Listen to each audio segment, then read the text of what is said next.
Filipinos sailed on sturdy boats called balangai as early as 320 AD in order to trade around the islands, reaching as far as the China coast and even the Persian Gulf. After the Spanish arrived in 1521, King Philip II of Spain established lucrative trade between Manila and Acapulco. Spanish galleon ships, manned by Filipinos and Mexicans, sailed some 10,000 miles laden with exotic goods. The Philippines became a territory of the United States in December 1898 after the Spanish-American War. On April 5, 1901, President William McKinley signed an executive order recruiting Filipinos into the Insular Force. Secretary of the Navy John Long implemented the executive order to enlist 500 Filipinos and Guamanians. The term insular refers to the U.S. Bureau of Insular Affairs, which administered the governments in the U.S. territories. As an American territory, the Philippines was exempted from the 1907 citizenship rule for enlistment, and it became a source for mess attendants for the regular Navy. By the end of World War I, 6,000 Filipinos were in the Navy. Filipinos in the Insular Force had better options than those in the regular Navy, who were limited to serving as mess attendants. The Insular Force trained recruits as machinists, radiomen, storekeepers, yeomen, hospital men, and even musicians. Telesforo Trinidad enlisted in the Philippines in 1910 and was able to reach America. On January 21, 1915, while working in the fire room of the USS San Diego, while the ship was conducting a full-speed endurance trial off the coast of La Paz, Mexico, the ship's boilers exploded, killing 9 men and injuring several others. The force of the blast drove Trinidad out of Fire Room Number 2, but he returned immediately to rescue Fireman Second Class R.E. Daly. Another explosion took place in Fire Room Number 3, which burned Trinidad's face, but he continued to rescue another man without regard for his own safety. Trinidad received a letter of commendation, a gratuity of $100, and the highest military honor in the country, the Medal of Honor. 2 of his sons, Patricio and Porfirio, subsequently served in the Navy. Julio Ariñeta enlisted in the Philippines in 1919 and first served as a cabin boy on board the minesweeper USS Eider, which took him to the North Sea. He next served on board the USS Rizal, a Wickes-class destroyer named after Filipino national hero Jose Rizal and donated by the Philippine legislature to the insular government of the Philippines.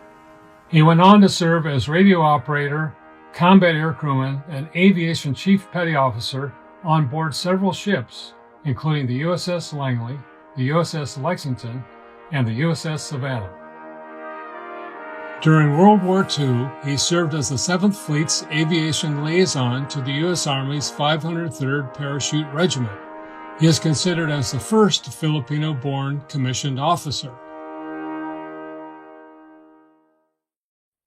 The last class of the Insular Force joined the regular Navy in 1941. During World War II, Filipinos continued to enlist in the United States and the Philippines.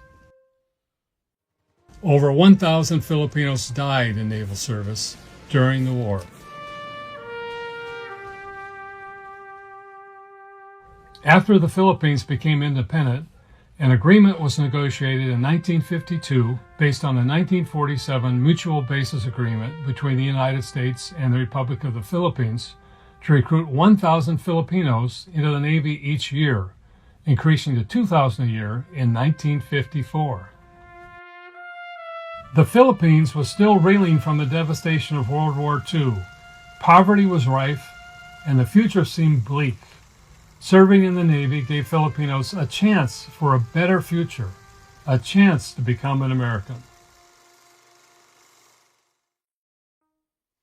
Thousands of men from all walks of life applied, even though most of the openings were in the steward ratings. No task was too hard for them. They withstood the loneliness of being far away from their loved ones.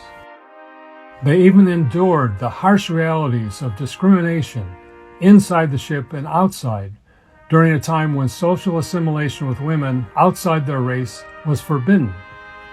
They walked a straight and narrow path where deviation was not an option, for it would destroy their dreams for a better future, not only for themselves and their families, and in many cases, for an entire village. In the 1970s, Admiral Elmo Zumwalt Jr. issued several progressive orders called Z-grams to modernize the Navy and to address discrimination.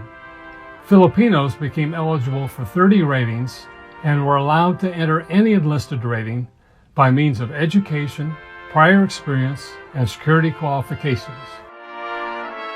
Between 1952 and 1992, over 35,000 Filipinos were recruited from the Philippines, and for many decades, Filipinos represented the largest percentage of foreign-born recruits in the Navy.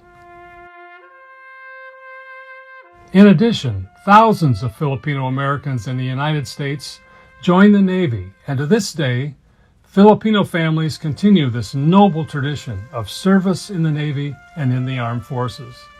It is a badge of honor that has been handed down from generation to generation.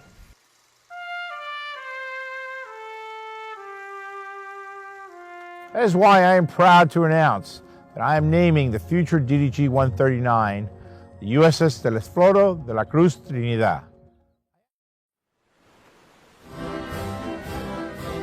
The naming of the USS Telesforo Trinidad is a testament to one man's heroism and to thousands of men and women of Filipino descent who have served faithfully and honorably in the United States Navy.